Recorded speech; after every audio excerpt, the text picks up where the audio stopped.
அம்மாவிற்கு என் அன்பை சமர்ப்பிக்கின்றேன். நம்ம நாட்டில் காலம் காலமாக மனிதன் எப்படி சாகிறான் அப்படின்னா, ராம அவதாரத்தில் சீதாவை சித்திரவதை பண்ணி அதுக்கப்புறம் ராமனும் ராவனும் செத்து போகிறான். கிருஷ்ண அவதாரத்துலேயும் திரௌபதியை கொடுமைப்படுத்தி கிருஷ்ணனும் பஞ்சப்படனும் இந்த மண்ணில் மடிந்து போகிறான், மக்களும் மறிந்து போகிறான். அப்படி ஒரு காலகட்டத்தில் தான் நம்ம வாழுறோம். அது ரகசியத்தை நான் வெளியே சொல்ல முடியல, என் வீடியோ வெளியிட மாட்டாங்க. இன்றைக்கி ஏற்பட்டுக்கிற அழிவு எல்லாம் ஒரு பெண்ணால் தான். அந்த பெண்ணு தான் நம்ம நாட்டையே இன்றைக்கி ஒரு அப்படியே என்ன சொல்கிறதுன்னு தெரியல, ஒரு கொடூரமான நிலைக்கு மக்களை கொண்டு போய் கொண்டு இருக்கிறாங்க அந்த அம்மா. ஆச்சரியமான ஒரு விஷயம் என்னன்னு கேட்டிங்கன்னா, நம்ம என்னைக்கு இந்த நாட்டை அம்மா மறைந்தாங்களோ, தமிழ்நாட்டை விட்டு 2016 தொடரப்பட்ட போராட்டங்கள் மனிதன் என்ற மிருகமாக மாறப்பட்ட காலகட்டத்தில் வாழ்ந்து கொண்டிருக்கிறோம். மனுஷன் மனுஷனாகவே இல்லாமையே மிருகமாக மாறிக்கொண்டிருக்கிற ஒரு காலகட்டத்தில் தான் நம்ம வாழ்ந்து கொண்டிருக்கிறோம். இந்த விஜய் இன்னைக்கு நடத்தின ஒரு போராட்டம், ஒரு அஜித்குமார் என்ற ஒருத்தவனை போலீஸ் அடித்து கொன்று விட்டது. அதுமாதிரி 24 பேரை போலீஸ் அதிகாரிகள் கொண்டு இருக்கிறாங்க பொதுமக்களை. அம்மா இறக்காத்துக்கு முன்ன போலீஸ்காரன் அடிக்காம இருந்தான மக்களை. போலீஸ்காரன் எப்படியாப்பட்ட ஆளையும் அடிக்கிறதால தான் அவனுடைய வேலையே என்னன்னு கேட்டீங்கன்னா, துட்டு யார் தராங்களோ, பணம் யார் தராங்களோ, அவன் நல்லவனா கெட்டவனா தெரியாது, அவனை கொடூரமாக அடிப்பவன் போலீஸ்காரன். ஆனால் இதை கோர்ட்டில் கூட சொல்ல மாட்டாங்க. யாருமே அரெஸ்ட் பண்ண பயம், போலீஸுக்காரன்னா பயம். திரும்ப மேலே நம்மளுக்கு ப்ரெஷர் வந்துடும். கோர்ட்டில் கேட்பாங்க, என்ன கேட்பாங்க, உங்களை அடித்தாங்களான்னு கேட்பாங்க. அடிக்கலன்னா சொல்லுவோம், உதவ வாங்குவான், செம்ம கட்டி போட்டு அடிப்பாங்க, தங்க விட்டு அடிப்பான். ஆனால் சொல்லவே மாட்டான் கோர்ட்டில். ஏன்னா அந்த அளவுக்கு பொதுமக்கள் பழிந்து ஒரு சுபத்தில் வாழ்ந்த காலகட்டத்தில் இன்றைக்கும் இந்த நிலைமை நடந்து கொண்டு இருக்கிறது. சட்டப்படி அடிக்கக்கூடாது, சட்டப்படி விசாரணை பண்ணணும். எப்படி விசாரணை பண்ணணும், அப்படி தான் பண்ணணும். ஆனால் ஒரு கொடூரமான நிலைக்கு அப்பயே நடந்தப்பட்டது. ஆனால் மனிதன் சாகலை. அப்போலாம் கொடூரமாக அச்சாலும் சாகலை. ஆனால் இன்னைக்கு நிலைமை 2016 போலீஸ்காரன் தொட்டாவே செத்து போயிடுவோம். ஏன்னு கேட்டீங்கன்னா, நீதி நேர்மை செத்து போச்சு. நீதியும் நேர்மையும் சத்தியத்தையும் தர்மத்தையும் உருவாக்கின தாயே இந்த மண்ணில் மறைந்த பிறகு அதுக்கே நீதி கிடைக்கவில்லை. அப்போது இவ்வளோ பெரிய அழிவு நடக்கிறதுக்கு யார் காரணம்? கடவுள் தான் காரணம். கடவுள் மனித அவதாரமாக பண்ணி யாராவது ஒருத்தரை கொன்று அவருடைய ஆட்சியை, அவருடைய பெருமையை அவர் காப்பாற்றி கொண்டே இருப்பார். ஆனால் அப்படியாப்பட்ட கடவுளை காப்பாற்ற முடியுமா என்றதான் விஜய் சொல்கிற போராட்டம் இன்றைக்கி நடக்கப்பட்டது. 24 பேர் போலீஸுக்காரர்களால் பொதுமக்கள் இறந்திருக்கிறாங்க.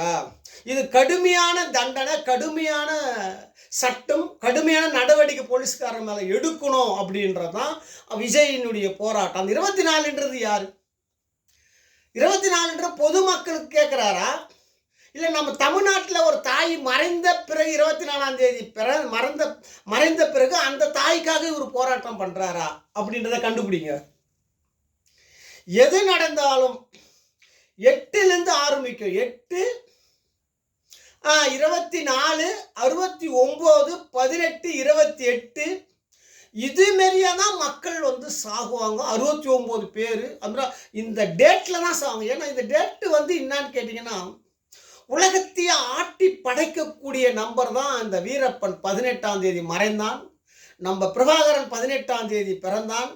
26 பிரபாகரன் பிறக்கிறான். அம்மா 18 அம்மா தமிழ்நாட்டில் சினிமாவில் அம்மா இறக்குறாங்க. இந்த நம்பர்லாம் சாதாரண விஷயம்.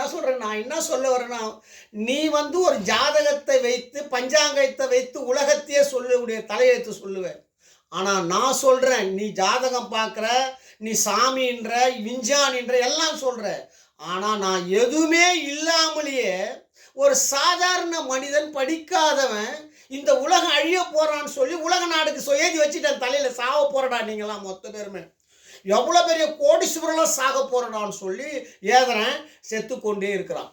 அதே மாதிரி தமிழ்நாட்டில் பிளேட்டு எரிண்டான்னு சொல்கிறேன், எரிந்து இந்தியாவில் எரிஞ்சு சாவுறோம், ஹெலிகாப்டரில் சாவுறோம், தண்ணியில் சாவுறோம், கொடூரமான மிருகமாக மனிதன் மாறி விடுவான்டான்ட்ட இனிமேல். ரெண்டாவது, எங்கெல்லாம் கூட்டம் இருக்கிறதோ அந்த கூட்டில் எமன் வந்து நிப்பாண்டான்றான். சாமியாக இருக்கட்டும், அவன் கடவுளாக இருக்கட்டும், யாராலும் ஆத்மா கொல்ல தொடங்கிடுறான்ட்டு. ஏன்னா மனிதன்கிட்ட சத்தியம் தர்மம் இல்லாத சொல்ல ஈர்க்கை மொத்தமாகவே அழிக்கக்கூடிய சட்டத்தில் அதில் இடம் உண்டுடான்ட்டு. இயற்கைக்கு என்னடானா சத்தியம் தர்மம் இல்லைனா அது அழித்து விடும். இதுதான் இன்னைக்கு விஜய் நடத்தின ஒரு பெரிய போராட்டம். 24 பேரை காமிக்கிறார். 24 பேருக்காக நீதி கேட்கிறேன். யாரு கேட்குறாரு கேளுங்க, நல்லா கேளுங்க. யாருக்கு கேட்குறாருன்னு யோசனை பண்ணுங்க. 24னா இன்னான்னு கேளுங்க எல்லாருக்கிட்டையும். விஜய் எதுக்கு அரசியலுக்கு வந்தாருன்னு கேளுங்க. விஜய் எதுக்கு அரசியலுக்கு வருகிறார், யாரை காப்பாற்ற வந்தார் விஜய் என்றதை கண்டுபிடிங்க பார்க்கலாம். யாராவது ஒத்த இந்த விஷயத்த சொல்ல முடியுமா உலகத்தில் யாரை விஜய் காப்பாற்ற வந்திருக்கிறாருன்னு? யாருக்குமே கண்டுபிடிக்க முடியாத இந்த ரகசியத்தை. அரசியல் எலெக்ஷன் முடிட்டுண்டா சொல்றேன், நான் அந்த ரகசியத்தைன்னு சொல்றேன் உங்களுக்கு எல்லாருக்குமே. விஜய் யாருக்காக அரசியலுக்கு வந்திருக்கிறாருன்றத இந்த ஜே ராஜலிங்கத்துக்காக அரசியலுக்குள்ள அம்மா கொண்டு வந்திருக்கிறாங்கன்றத ஆணித்தரமாக சொல்லி அவர் அப்படியே ஓரம் கட்டுறேன்றான்ற. ஓரம் கட்டி இன்னும் உனக்கு டைம் வச்சு அதுக்கப்புறம் உன்னை முதலமைச்சர் ஆகிறதுக்கு நான் ட்ரை பண்ணுறேன்றான்னு சொல்கிறேன். எப்படி மனசு மிருகமாக மாறினான்னு ஒன்று சொல்கிறேன். அதேமாதிரி நம்ம பிரதமருக்கு சொல்கிறாங்க 75 வயசாகிடுச்சு, இதோட நீங்கள் ஏற கட்டிக்கின்னு போனோம் அப்படின்னு மறைமுகமாக எல்லாருமே சொல்கிறாங்க பிரதமர் ஆகிறதுக்காக. இது வந்து உள்ளுக்குள்ளே புகஞ்சிக்கினே இருக்குது. நான் எல்லாருக்கும் ஒன்று சொல்கிறேன், வந்துக்கிறவர் பிஜேபியில் கடவுள். ஏன்னா எவ்வளோ காலமாக பிஜேபி இருக்குது. 3 முறை ஏன்டா பிஜேபியில் எந்த ஒரு தலைவரும் உங்களால் ஜெயிக்க முடியலன்னு கேட்குறேன். இவ்வளோ பெரிய சாதனை உலகத்தில் ஏன்டா பண்ண முடியலன்னு கேட்குறேன். 15 வருஷம் இந்த எலெக்ஷனை முடிச்சார்னா 15 ஆண்டு அவர் பிரதமராக இருக்கிறாரு. அவர் சாதனை பண்ணுறாரு. ஏன் உங்களால் யாராலுமே பண்ண முடியும்னா காரணம் நான் சொல்கிறேன். எல்லா மனிதனும் இந்த மண்ணில் பிறப்புறான். ஆனால் பிறப்பவெல்லாம் பிரதமர் ஆகிட முடியாது. அந்த தெய்வ சக்தியோடு பிறந்திட முடியாது. அந்த அமைப்பு பிறந்து அந்த தெய்வ சக்தியோட பிறப்புறதுக்கு மட்டும்தான் இவ்வளோ பெரிய உலக சாதனை பண்ண முடியுது. எந்த பிரதமராக பண்ணான்னு கேட்குறேன். இது வரைக்கும் உலக சாதனை எந்த நாட்டில் போனாலும் எந்த ஸ்டேட்டு உள்ள உலகத்துக்கு போனாலும் அவர் கௌரவிக்கப்படுகிறான் நான் சொல்கிறோம். அவரை பெருமைப்படுத்துகிறான். அவர் மேலே அப்படியே அன்பு செலுத்துகிறான். அவர் சொல்லுக்கு கட்டுப்படுறான். அப்போ எவ்வளோ பெரிய தெய்வ சக்தி இருக்கிறவங்களால மட்டும்தான் இந்தமாரி சாதனை பண்ண முடியும்னா, கடவுளுடைய அம்சம் கொண்டவனால தான் இதுமாரி சாதனை பண்ண முடியும் நான் சொல்ல வரேன். மிச்சம் யாராலுமே பண்ண முடியாது நான் சொல்கிறேன். உலகத்தில் வந்துக்கிற ஒரு கடவுள்றான்றவங்களை காப்பாற்ற எவன்டா அந்த நாட்டை ஆளுவான்னு கேட்குறேன். என்னடா அங்கே துண்ண சோறு கிடையாது, உடம்பு கிடையாது. ராமனுக்கும் கிருஷ்ணனுக்கும் இயேசுக்கு அல்லாவுக்கும் நதிகளாயினும் மொத்த சித்தர்கள் மகானுக்கு சக்திகள்லாம் துண்ண சோறு கிடையாது, உடம்பு கிடையாது. இதெல்லாம் யாருக்காகடா வரும்னு கேட்குறேன். அங்கே பார்த்துக்கின்னு நீங்கள் பொதுமக்கள் அனுபவித்து நீங்கள் சந்தோஷமாக இருக்கிறதுக்காடா இந்த உலகம் படைக்கிறான்னு கேட்குறான். இல்லைடா, அந்த தாய் படைப்பது தான் கடவுளுக்காகவும் தான் சக்தியே அவளே மொத்த அவதாரமே. கடவுளாக இருப்பதும் அந்த அம்மா தான், சக்தியாக இருப்பதும் அந்த அம்மா தான். இதை இந்திரன் படத்தில் காமிச்சாச்சு. நீங்கள் டெஸ்ட் பண்ணி பாடுறான்ட்ட. ரஜினி படத்தில் இந்திரன் படத்தில் 2 ரஜினியை காமிடான்ட்டான். அவன் தாண்டா கடவுளுடான்ட்ட. சிரிப்பாம்பார் ரஜினி எப்படி சிரிப்பான், இந்திரன் எப்படி சிரிப்பான்றான் பார். மனிதன் பயங்கரமான சக்தி பெற்றோன்னா, மனிதன் அழிந்தானால் அந்த கதையே முடிஞ்சிடுண்டான்ட்ட அந்த படத்தில். அது மாதிரி தான் மனிதன் பயங்கரமான சக்தி பெற்றோன்டான்ட்ட. மனித அவதாரம் பண்ணுறதுனால தான் இந்த உலகத்தை காலங்காலமாக கடவுள் காப்பாற்ற முடியுதுறான்ட்ட. வந்துக்கிறோம் கடவுள்ரா, உங்கள் கடவுளை எப்படா காப்பாற்ற போகிறீங்கன்னு கேட்குறேன். சக்தியும் இல்லை, தர்மம் இல்லை, ஒன்றுமே இல்லை. சக்தி எப்படா காப்பாற்றுன்னு கேட்குறேன். சக்திக்கு ஃபுல்லாக உலகத்தில் சக்தி இல்லை, தர்மம் இல்லை. சக்தி எப்படா உங்களை காப்பாற்றுவாங்க? சக்தி உங்களை ஒத்தனையும் கொண்டுடுவாடான்ட்ட. ஊர் பொதுமக்களையும் அங்கங்கேயும் ஒரு கொடூரமான நிலைக்கு மனிதன் மாறிவிடுவான். மனநிலை பாதிக்கப்பட்டவன் ஆகி விடுவான்டான்ட்ட. 2 படம் அம்மா நடித்த படம், ஜெயலலிதா அம்மா நடித்த 2 படம். ஃபஸ்ட்டு என்ன படம் நடித்தாங்க, வேறு ஸ்டேட்டில் நடித்த படத்துலேயும் மனநிலை பாதிக்கப்பட்ட படம் தான். தமிழ்நாட்டில் முதல் நடித்த படமும் மனநிலை பாதிக்கப்பட்ட படம் தான். ஏன் நடித்தாங்க? நான் இறந்த பிறகு நீங்கள் பைத்தியக்காரனா ஆகி விடுவீர்கள், நான் உலகத்துக்கு வரவில்லை என்றால் மொத்த பேருமே இன்னைக்கு திருவள்ளூர்ல என்ன நடந்தது பாடுறான்னு சொல்றேன். எத்தனை டேங்க் எரிஞ்சுது பாடுறான்னு சொல்றேன். 8 டேங்க் எரிஞ்சுதுறான்ட்ட. எதுக்கு 8 டேங்க் எரிஞ்சுது? அம்மா 68ல சாவுறாங்க. ஏன் 8ல? 8 தாண்டா உலகத்தை ஆட்டி படைக்கின்றான்னு சொல்றேன். அந்த அம்மா சாதாரண ஆளே கிடையாதுறான்ட்டு. இன்னும் பயங்கரமான பிளைட்டுகள் நமக்கு ஆபத்து இருக்குடா. பெரிய பெரிய கோடீஸ்வரெல்லாம் வந்து கொடூரமான நிலைக்கு 26க்கு மேலே இறப்பான்டான்ட்டு. பெரிய பெரிய பணக்காரன், சாதாரண பணக்காரன் கிடையாதுறான்ட்டு. இந்த நாடு 950 வருஷம் பணம் இல்லாமல் அம்மா வராதுக்கு முன்ன 1969க்கு 1900 அம்மா 42 அது வரைக்கும் பணமே இல்லடா உலகத்தில். அம்மா பிறக்காதுக்கு முன்ன பணமே இல்லாமல் ஒரு சோத்தை போட்டு ஒரு பைசா 2 பைசா கொடுத்து மக்களை வெள்ளைக்காரனையும் மக்களையும் கொடூரமான ஆட்சி பண்ணி வருகிறாங்கடான்ட்டு கடவுள் என்ற மனுஷனையே. அப்போ உங்களுக்கெல்லாம் எவ்வளோ பெரிய கொடூரமான நிலை பாருடான்ட்டு இந்த உலகத்தில்.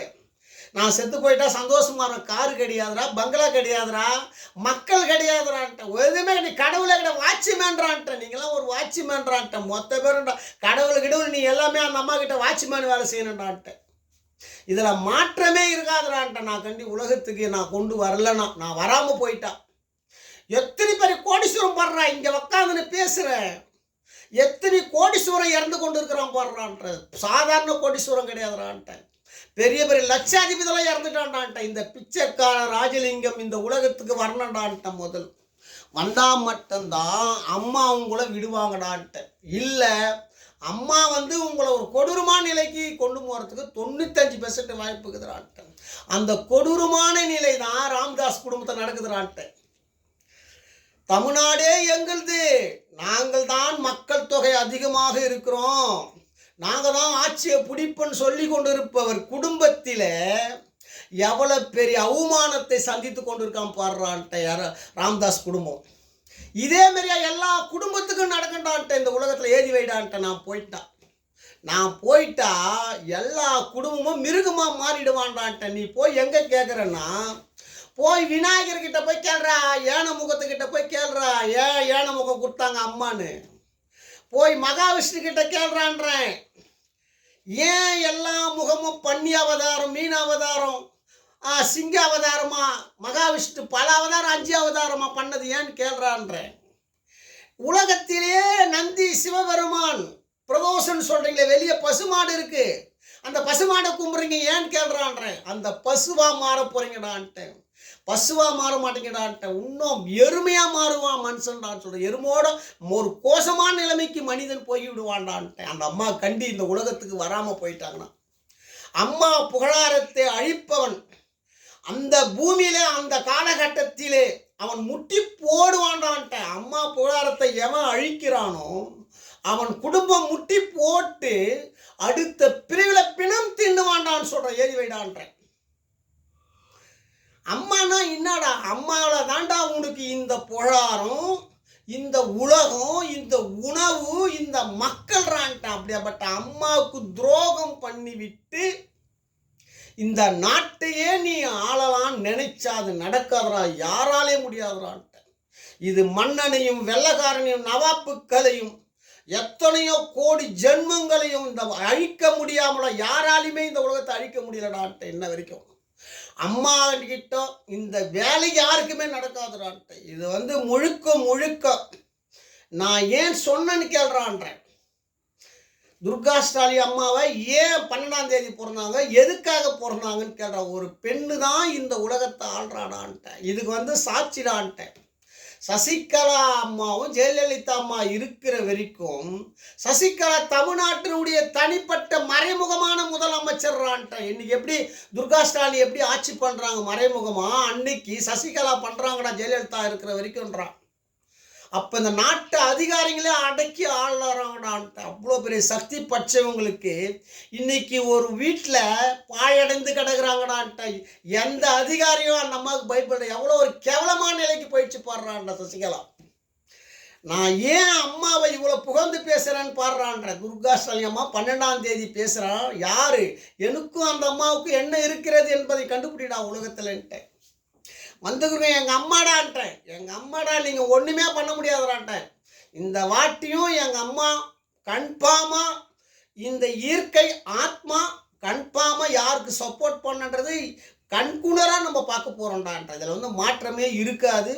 நம்ம இந்த அளவுக்கு இவ்வளோ தொலைக்கு வெளியே வரனா நம்ம சக்தி தான். இந்த சக்தி இல்லைடானா நான் இவ்வளோ பெரிய விஷயத்தை பேசுவதற்கு முடியாது. இந்த குத்தம்பாக்கம் சக்தி காசிலே அந்த அம்மா அவதரித்து சிவபெருமானே மன்னனையும் நவாப்புக்களையும் எவ்வளோ பெரிய அடக்கி பிணம் தின்ன வைத்து சட்டம் கொண்டு வந்த அந்த தாய்.